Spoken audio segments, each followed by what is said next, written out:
नमस्कार, आदाब, सत श्री अकाल। स्वागत है मेरे चैनल पे। उम्मीद है आप लोग अच्छे होंगे और अपने परिवार का ख्याल रख रहे होंगे। यह कहानी है ग्वालियर की। एक लड़का ने अपनी ही पत्नी को पराया मानता है। अपने बड़े भाई की पत्नी बताता है। आखिर क्या बात था, ऐसा क्यों बोल रहा था? आइए जानते हैं इस कहानी के माध्यम से। यह कहानी ग्वालियर की है। ग्वालियर में एक परिवार था जिसमें एक माँ और 2 बेटे थे। बड़े बेटे का नाम रवि तथा छोटे बेटे का नाम रोहन था। ग्वालियर में ही बड़े बेटे रवि काम किया करता था। उसका एक लड़की से शादी का बात चल रहा था। जब वह काम करके घर वापस लौटता है तो उसकी माँ उस लड़की का फ़ोटो दिखाती है और पूछती है कि पसंद है। तो रवि देखता है तो उसको पसंद आ जाता है, क्योंकि लड़की बहुत खूबसूरत रहती है। और रवि बोलता है कि मैं जब भी शादी करूँगा इसी लड़की से शादी करूँगा, नहीं तो नहीं करूँगा। और मन ही मन में लड़की को प्यार करने लगता है और उसी के ख्यालों में डूबा रहता है। तो ये सब देखकर रवि की माँ लड़की के घर पहुंच जाती है शादी तय करने के लिए।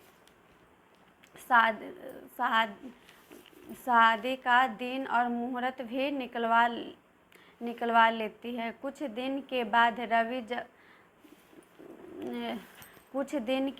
रवि जब काम से वापस लौट रहा था तो रवि का एक्सीडेंट हो जाता है और एक्सीडेंट में रवि का मौत हो जाता है। फिर 3 दिन बाद रवि की माँ अपने छोटे बेटे रोहन की शादी उसी लड़की से करवाने के लिए सोचते हैं। फिर लड़की के घर जाते हैं और लड़की के पिताजी से बात करते हैं कि बड़े बेटे का तो डेथ हो गया, पर छोटे बेटे से शादी करने के लिए हम तैयार हैं, आप अपना राय दीजिए। तो लड़की के पिताजी भी शादी के लिए तैयार हो जाते हैं और जल्दी में दोनों की शादी हो जाती है। लड़की ससुराल आती है तो रात में बेड पर बैठी हुई रहती है तो और लड़की की सास और कुछ रिश्तेदार के औरतें बेड पर आते हैं और बातचीत करते हैं।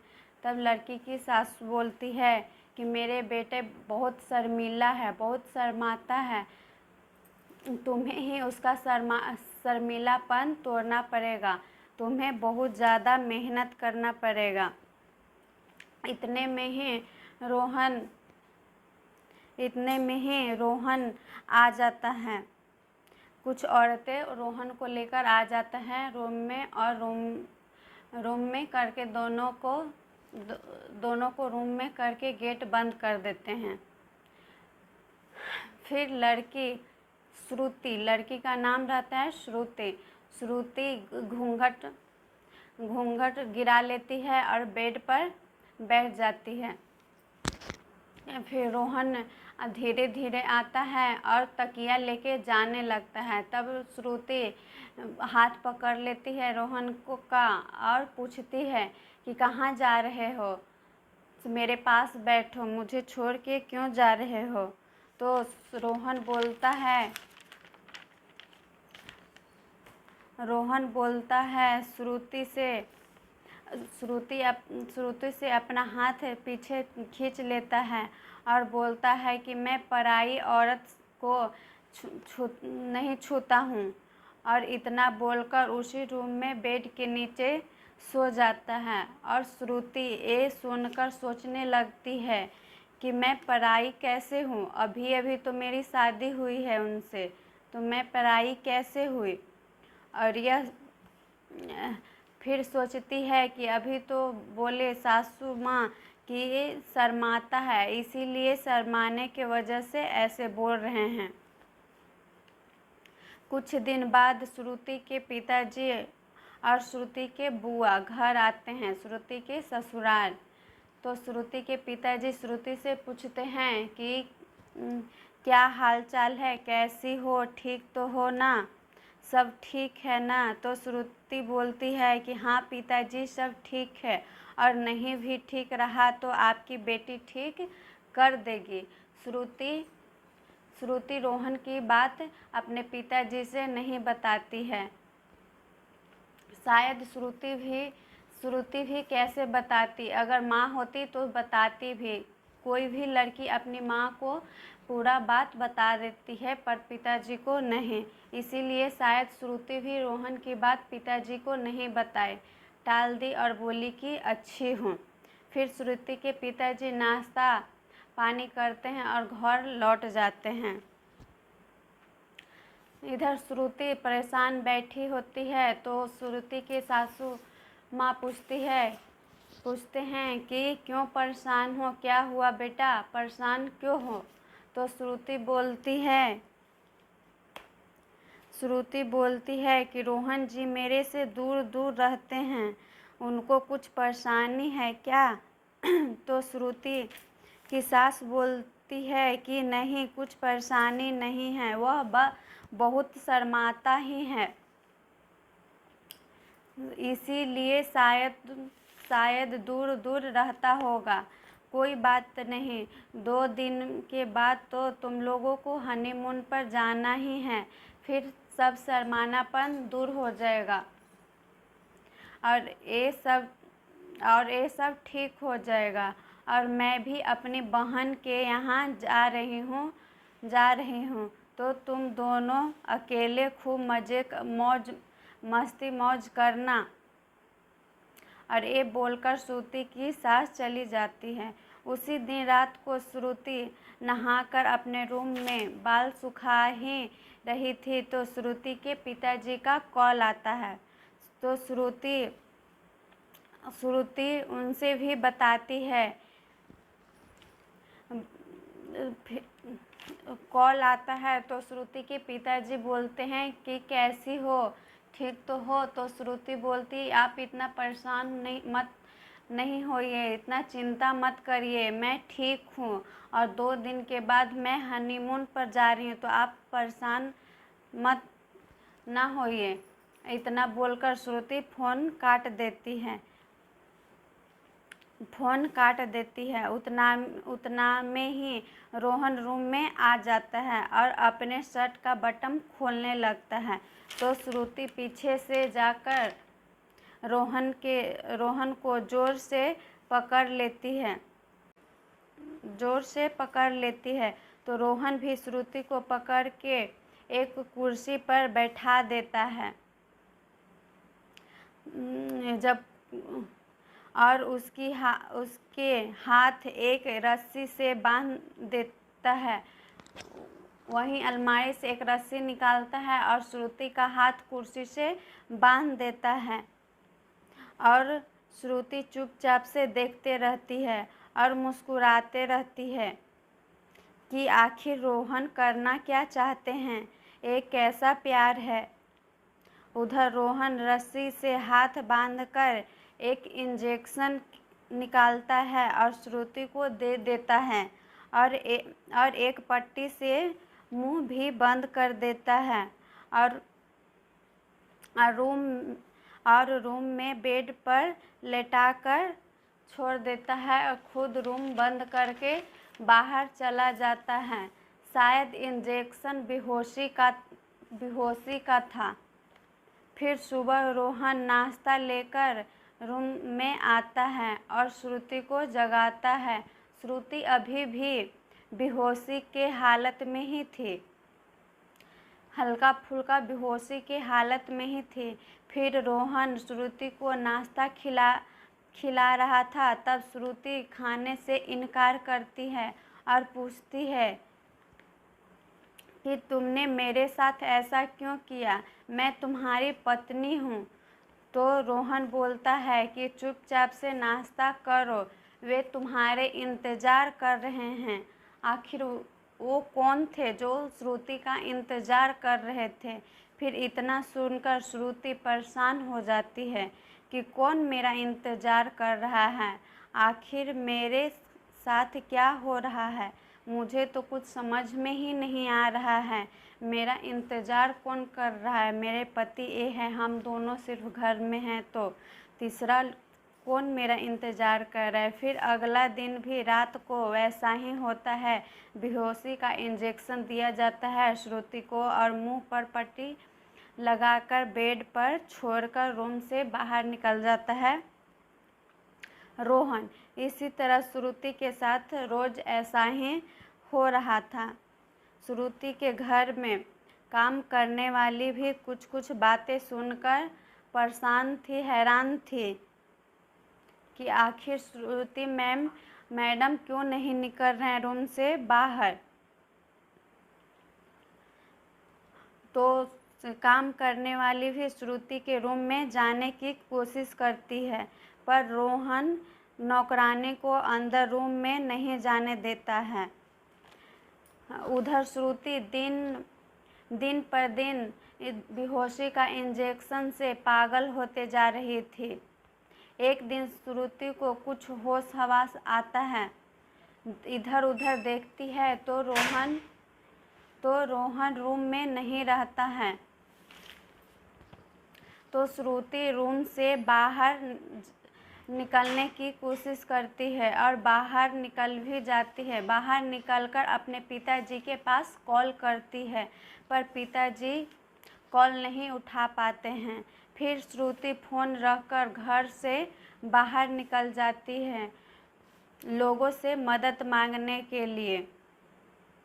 श्रुति अच्छे से चल भी नहीं पा रही थी।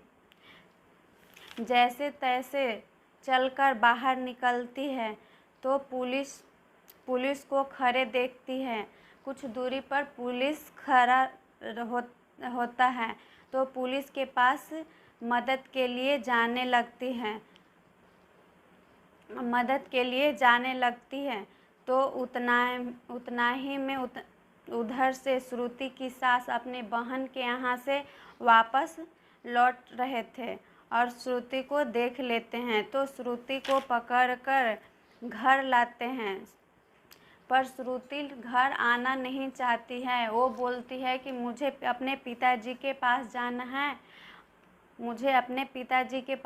है, मुझे छोड़ो, मुझे अपने घर जाना है, अपने पिताजी के पास जाना है, मुझे छोड़ो, मुझे यहाँ नहीं रहना है। पर श्रुति की सास समझा बुझाकर घर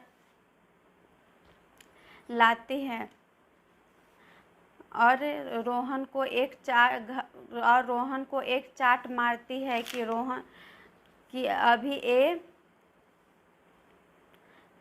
अभी ये सब पुलिस को बता देती। तुम्हारा ध्यान कहाँ था? अपनी भाभी का ध्यान भी नहीं रख सकता है। यह बात सुनकर श्रुति हैरान हो जाती है कि मैं तो रोहन की पत्नी हूँ, तो भाभी क्यों बोल रहे हैं? फिर श्रुति बोलती है कि आप लोग पागल हो गए, मैं तो रोहन की पत्नी हूँ, ना कि भाभी। तो श्रुति की सास बोलती है कि तुम्हारी शादी सिर्फ रोहन के साथ सिर्फ शादी हुआ है, तुम पत्नी तो रवि की हो, रोहन की नहीं। रोहन का बड़ा भाई रवि की पत्नी हो, जो तुम्हारे प्यार के चक्कर में मर गया। वो मरते टाइम बोला था कि तुमसे ही वो शादी करेगा, किसी और से नहीं। तो मैं अपने बेटे की आखिरी इच्छा कैसे पूरा नहीं करती? इसीलिए तुम्हारी शादी रोहन से करवाना पड़ा, पर पत्नी तो तुम रवि की ही रहोगी, रोहन की नहीं। इतना में ही श्रुति के पिताजी का फ़ोन आ जाता है, क्योंकि श्रुति कॉल की थी, तब वे कॉल नहीं उठा पाए थे। तो श्रुति की सास फ़ोन उठाते हैं तो श्रुति के पिताजी बोलते हैं कि श्रुति फ़ोन की थी, उसे बात करा दीजिए। तो श्रुति की सास बोलती है कि वे तो घर पर नहीं है, बाहर गई है हनीमून मनाने, तो फ़ोन कहाँ से करेगी, मेरे से ही गलती से लग गया होगा। और इतना बोलकर श्रुति की सास फ़ोन काट रख देती है। फिर श्रुति के पिताजी को लगता है कि फ़ोन तो श्रुति ही की थी, तो श्रुति की सास झूठ क्यों बोल रहे हैं हमसे। श्रुति के पिताजी का मन तड़प रहा था। इधर श्रुति को इंजेक्शन पर इंजेक्शन दिया जा रहा था बेहोशी को, और बोला जा रहा था कि 21 दिन होने में 3 दिन बच रहा है, 3 दिन बाद इसे भी रवि के पास भेज देंगे, 3 दिन और बचाकर रखना है। श्रुति को 3 दिन और बचाकर रखना है। और श्रुति अपने पिताजी को याद करके रोए जा रही थी। उसका भी हिम्मत अब टूट रहा था। ये सब बातें सुनकर, ये सब चीज़ें देखकर उसका भी हिम्मत टूट रहा था कि कैसे लोग हैं जो बेटा मर गया है उसकी पत्नी मुझे बना रहे हैं। श्रुति के पिताजी घर वापस लौट जाते हैं, फिर भी उनका मन नहीं मानता है। उनका मन तड़पता ही रहता है और उनको लगता है कि कुछ न कुछ गलत हो रहा है उनकी बेटी के साथ और उनकी बेटी के साथ। तो फिर वो एयरफ्लोट एवरेज का ऑफिस पहुंच जाते हैं अपने बेटी का तहकीकात करने के लिए कि वो वहाँ घूमने गए हैं, चंडीगढ़ घूमने गए हैं कि नहीं। और वहाँ पता करते हैं कि 22 तारीख को चंडीगढ़ के लिए श्रुति वर्मा और रोहन वर्मा का टिकट हुआ है या नहीं, वे लोग चंडीगढ़ गए या नहीं। तो फिर ऑफिस वाला कंप्यूटर से देख के बताते हैं कि ए नाम से तो कोई टिकट नहीं है, मेरे लिस्ट में तो ए नाम का कोई है ही नहीं। फिर श्रुति के पिताजी समझ जाते हैं कि मेरी बेटी वहीं घर के अंदर ही है, उसकी सास झूठ बोल रही है मेरे से। फिर उसके घर जाते हैं और उधर श्रुति के पागल परिवार वाले श्रुति को इंजेक्शन देकर मारने में लगे हुए थे। उतना ही में श्रुति के पिताजी पहुंच जाते हैं और अपनी बेटी को बचा लेते हैं और वो दोनों को पुलिस के हवाले कर देते हैं। श्रुति के परिवार वाले उसे पागल करके उसके जान लेने में के तैयारी कर रखे थे। ये तो शुक्र है श्रुति के पिताजी का कि समय पर पहुंच गए और अपनी बेटी का जान बचा लिए। लेकिन अक्सर देखा गया है कि माता पिता अपनी बेटी का शादी करके अपने कर्तव्य को पूरा समझ लेते हैं, लेकिन इतना काफ़ी नहीं है। शादी के बाद ससुराल में बेटी के साथ क्या हो रहा है इस बात की पूरी जानकारी रखना चाहिए और कुछ शक होने पर ज़रूरी कदम उठाना चाहिए और कानून का मदद लेना चाहिए। माता पिता का फर्ज होता है। श्रुति के ससुराल वाले सिर्फ अंधविश्वास ही नहीं बल्कि गंभीर मानसिकता वाले लोग भी थे। श्रुति के पिताजी उन लोगों को पुलिस के हवाले करके केवल अपनी बेटी को ही बचाए नहीं बल्कि कई अपराध को होने से रोके हैं। इस कहानी में इतना ही। फिर मिलेंगे एक सच्ची घटना को लेकर। मेरी कहानी अच्छी लगी तो अपने परिवार को शेयर करें, सतर्क करें और जागरूक करें।